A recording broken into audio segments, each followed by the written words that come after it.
HOA Karen hit me with $1 million fine, so I evicted the HOA from my land. The certified letter arrived on a Tuesday morning, thick and official looking. I almost didn't open it, assuming it was another one of those junk mail pieces designed to look important.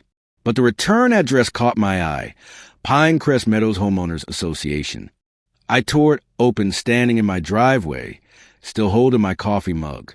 As I read the first paragraph, the mug slipped from my fingers and shattered on the concrete. Notice of violation and accumulated fines.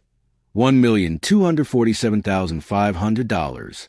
$1,247,500. My hands shook as I read further. According to HOA President Linda Vasquez, I had been in continuous violation of 17 different covenants for the past 5 years. Each violation carried a fine of $500 per day. The violations range from unauthorized exterior paint color to unapproved landscaping modifications to excessive vehicle parking. I lived on a 3-acre property at the end of Pinecrest Meadows, a small development of 12 homes built 15 years ago. My house had been here longer than the development. Built by my grandfather in 1967, long before any HOA existed. When the developer bought the surrounding land and built the other homes, my family had refused to sell. We'd been here first, and we intended to stay. The problem was that my property sat right at the entrance to the development. Every resident had to drive past my house to reach theirs.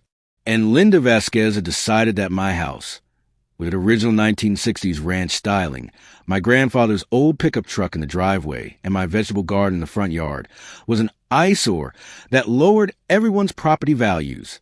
I'd been receiving violation notices for 3 years, ever since Linda became HOA president.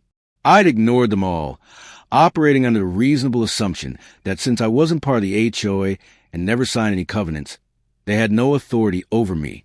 Apparently, I'd been wrong about that. Or at least, Linda thought I was wrong. I called my attorney, Richard Morrison, the moment I got inside. Richard, they're saying I owe them over $1 million in HOA fines. There was a long pause. You're not in the HOA, Marcus. You never signed their covenants. That's what I thought. But this letter says I'm in continuous violation, and they're placing a lien on my property. They're threatening foreclosure. Email me that letter right now. Don't respond to them. Don't sign anything.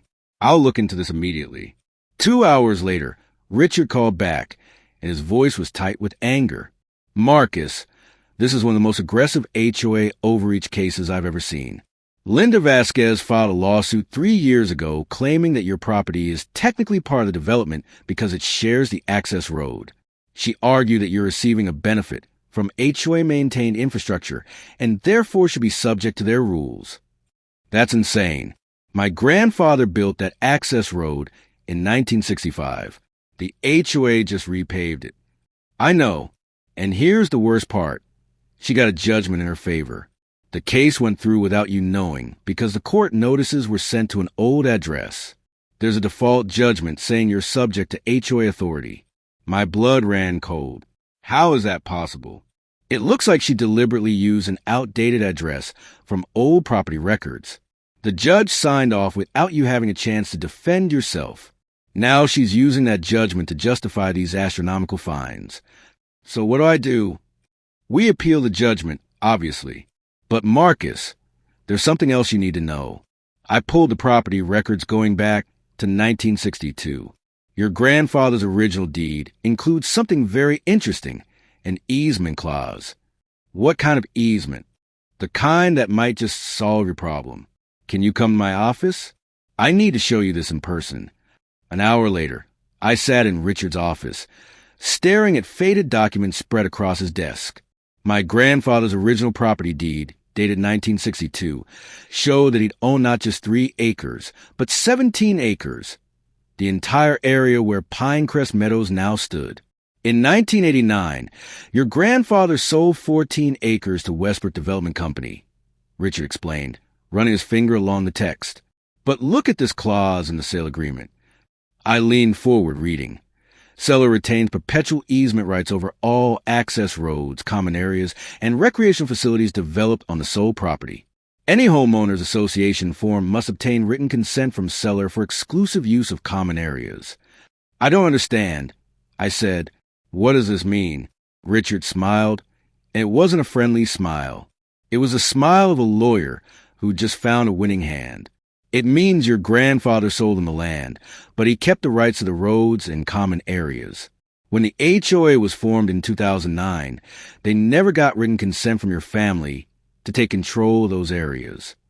But my grandfather died in 2003, and you inherited all his property rights, including this easement. Marcus, you don't just own your 3 acres. You technically own the rights to every road, every sidewalk, every playground, and every clubhouse in Pinecrest Meadows. The HOA has been operating on your land without your permission for 15 years. The implications slowly dawn on me. So when Linda says I'm benefiting from their roads, she's got it backwards. They've been benefiting from your roads. Roads your grandfather built and maintained for decades before selling the land. Roads you still have legal rights to. I sat back in my chair, my mind racing. What can we do with this? We can do a lot. But first, let's talk about what I'd like to do. Richard pulled out a legal pad. I want to file a motion to vacate that fraudulent judgment. Then I want to sue Linda Vasquez personally for abuse of process. And then, he paused for effect. I want to send the HOA a formal notice that they're operating on your property without permission, and you're revoking their access unless they meet certain conditions. What conditions? Whatever you want. But I'd suggest drop all fines against you, issue a formal apology, and resign from the HOA board. Linda Vasquez has abused her position, and it's time for consequences. Can we actually do this? Marcus, you can evict the entire HOA from your land if you want to. They have no legal leg to stand on. The next week, Richard filed our motions and sent a formal letter to the HOA board.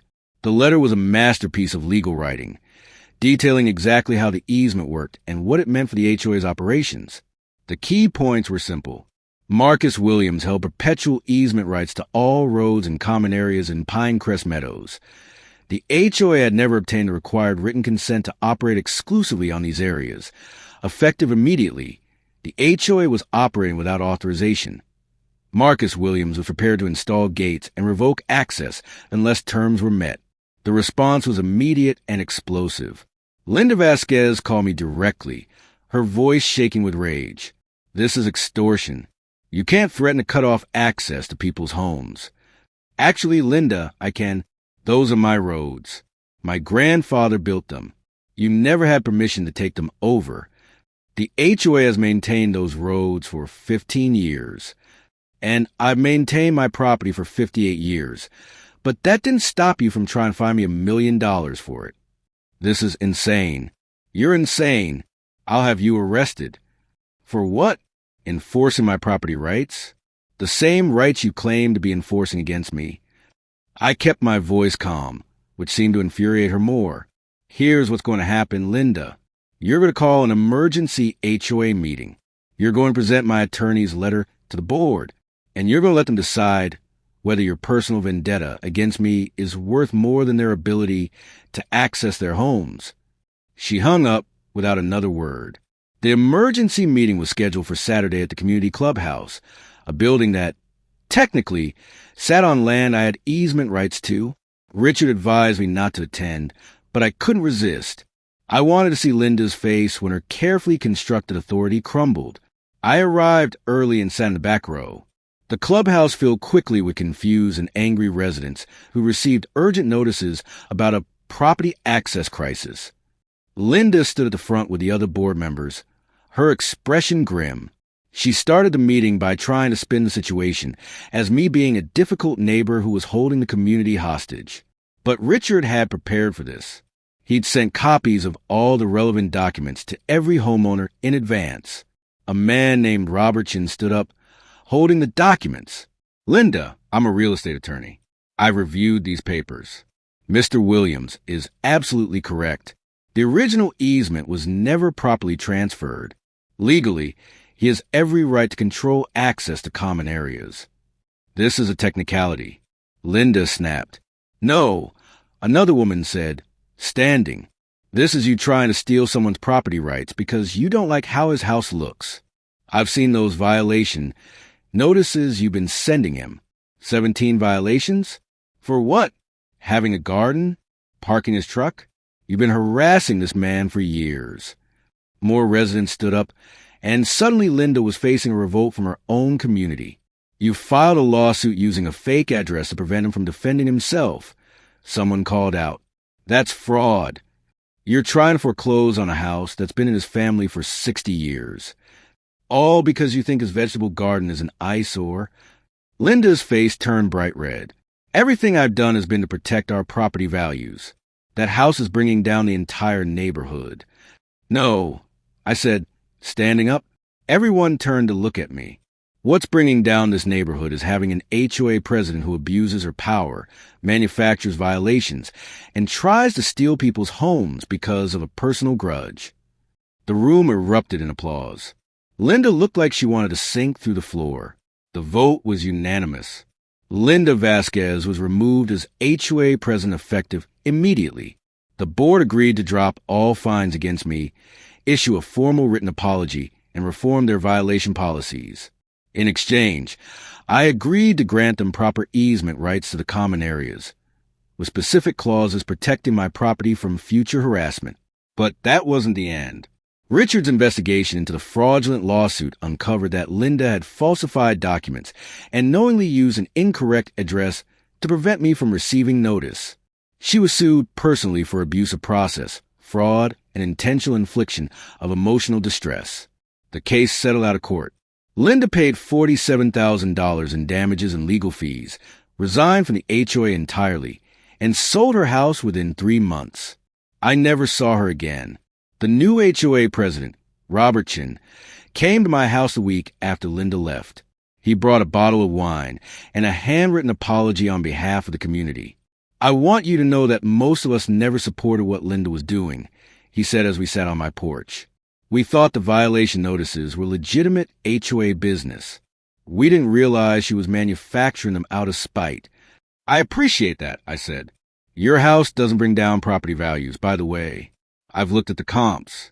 If anything, having one of the original homes from the 1960s adds character to the neighborhood. Linda was just..."